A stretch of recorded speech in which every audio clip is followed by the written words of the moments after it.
Trump, o presidente americano, então, Donald Trump, confirmou pelo Truth Social que vai se encontrar com Putin na sexta-feira. O anúncio veio na noite dessa sexta-feira, que ele vai se encontrar agora na próxima.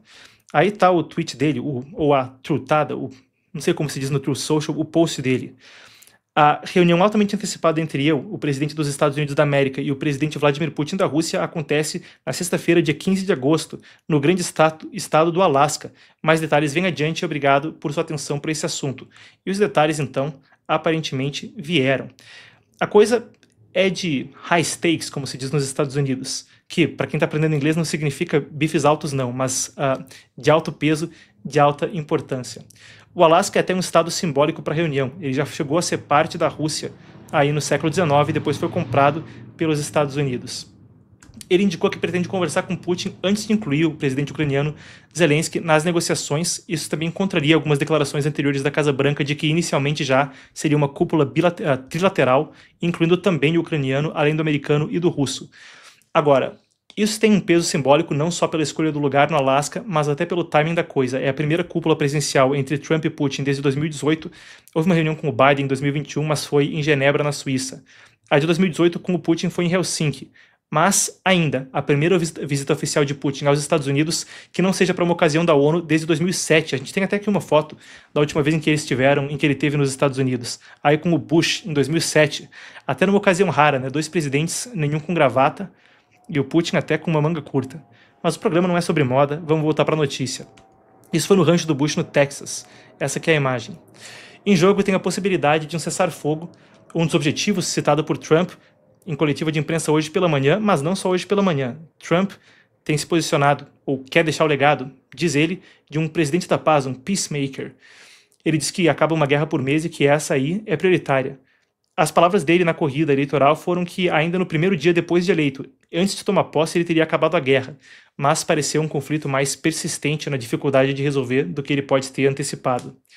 O Trump também fez o anúncio no mesmo dia em que terminou o prazo dado por ele para uma solução, e aí com a possibilidade de mais sanções.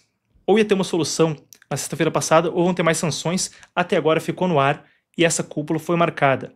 Parece em aberto, pode incluir tarifas secundárias, como foi cogitado pelos Estados Unidos antes, até citado pelo Mark Rutte, secretário-geral da OTAN, de até 100% sobre países que continuem comprando energia russa. Entre eles tem aí o Brasil, que também é um grande comprador de fertilizantes. A Índia já está sofrendo retaliação nesse sentido. Trump aparece a dizer que essa é a resposta, a coisa fica nas entrelinhas, fica no ar, mas, bom, tá aí a possibilidade de que mais tarifas secundárias pintem e o Brasil é um dos países que pode ser afetado. Para quem for perguntar sobre a ordem de prisão também emitida pelo TPI, o Tribunal Penal Internacional por crimes de guerra contra o Putin, a gente ressalta aí que os Estados Unidos não são membros do TPI, então eles não têm uma obrigação legal de prender ou de extraditar o Putin com base na ordem do tribunal, como o Brasil teria. Putin não veio para o G20 no Brasil em 2024, até por causa disso. Bom, esse é o contexto geral e a importância da notícia que vem à tona. Agora vamos passar pelos detalhes e entender o que a gente precisa saber conforme a cúpula se aproxima. Primeiro, isso acontece depois de uma reunião entre o enviado especial de Trump, o Steve Witkoff, e Putin em Moscou na semana passada, que não rendeu avanços concretos.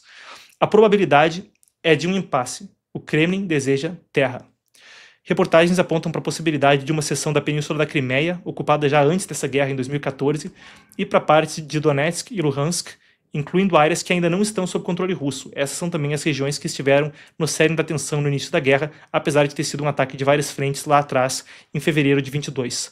Trump disse ainda que troca de território pode ter que ocorrer, ele já havia falado sobre isso anteriormente, mas não no contexto dessa cúpula. A Ucrânia descartou essa possibilidade, e o impasse fica por aí. Eu pedi que a nossa produção trouxesse aqui um mapa da linha de frente na Ucrânia. Isso vem do NZZ, Neue Zürcher Zeitung, Nova Gazeta de Zurique, é um jornal da Suíça que faz o monitoramento das linhas de frente. E está atualizado até entre os dias 1 e 11 de agosto. Então a gente tem aí, pelos relatos que vêm da Ucrânia, esse é o mapa mais atualizado que a gente conseguiu encontrar. Em destaque, tem aí mais ou menos um quinto do território ucraniano ocupado. Mas de forma mais perceptiva, tem ali na ponta nordeste da Ucrânia, onde vocês veem aquele balão preto, a região de Kursk. Anteriormente, a Ucrânia chegou a fazer uma incursão profunda ali, quando os norte-coreanos se envolveram na guerra, foi em grande parte para retomar aquela região da Rússia. E a ideia é meio que fica nessa questão onde, antes de chegar a um acordo, todo mundo quer tomar território para conseguir ter uma carta melhor. E no microscópio fica isso. Trump disse que vai ter alguma troca de territórios que a Ucrânia ocupa com a Rússia, etc. Mas com a retomada de Kursk pelos russos ao longo dos meses anteriores, a situação é muito duvidosa em termos de como é que a troca vai se dar ou se ela será mesmo possível. Isso também envolveria, em tese, até uma questão proibida pela Constituição ucraniana e quanto à remoção de sanções, algumas poderiam ter que passar pelo Congresso americano. Então a gente aguarda para ver o que acontece por aí e que mudanças podem ter de ocorrer para a gente entender se um acordo sai ou não sai.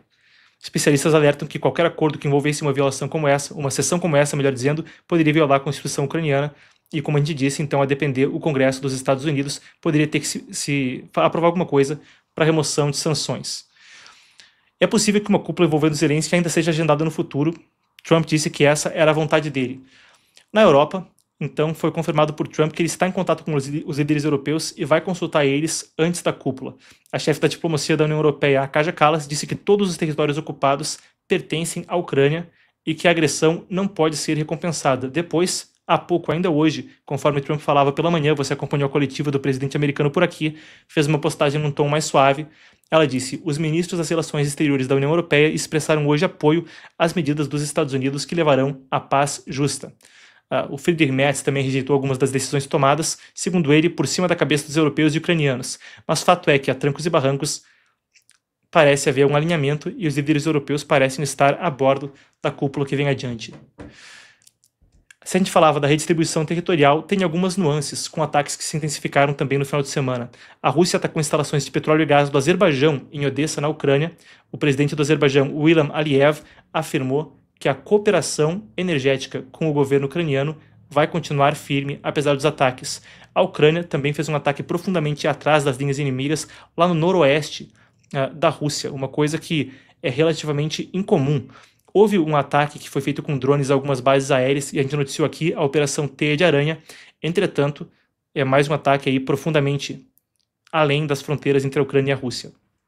Bom, municiados desse contexto, a gente encerra com algo que fica nas entrelinhas, quando a gente discute a cúpula entre Trump e Putin.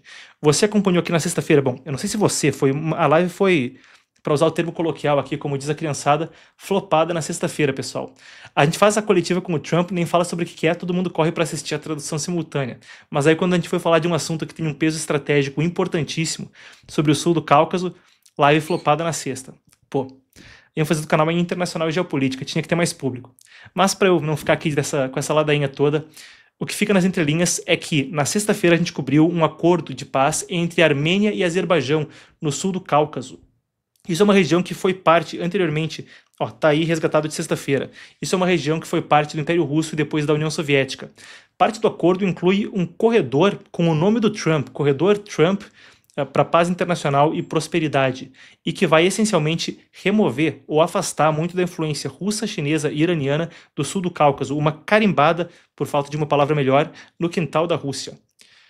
Uma situação que também adiciona um tempero, adiciona aí uma leitura a mais para ficar de olho conforme os dois líderes se encontram, e conforme Washington também expandiu o seu footprint, é como se diz em inglês, a sua pegada estratégica no leste da Europa e no oeste, ali no Cáucaso, bom, Cáucaso é o Cáucaso, vou ter dificuldade de explicar aqui onde fica, mas é ali à direita da Ucrânia, indo para o norte, subindo do Paquistão, subindo da Península Arábica, indo para a Rússia.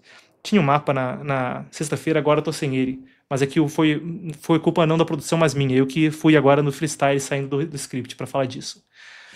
Bom, a gente aguarda para ver o que acontece. Trump prometeu ser um peacemaker and unifier, um presidente da paz e um unificador. Agora, a gente aguarda para ver se ele consegue solucionar os desafios maiores que há num mundo que é o mais conflituoso, segundo estudos da Universidade da Suécia, desde a Segunda Guerra Mundial, a Ucrânia e Israel. O encontro com Putin aí pode ser frutífero, mas Trump disse que não teria grandes expectativas, ele já se frustrou muito com o líder russo depois de telefonemas promissores no passado. A gente vai ter que esperar para ver, esse é o contexto para a gente estar atento.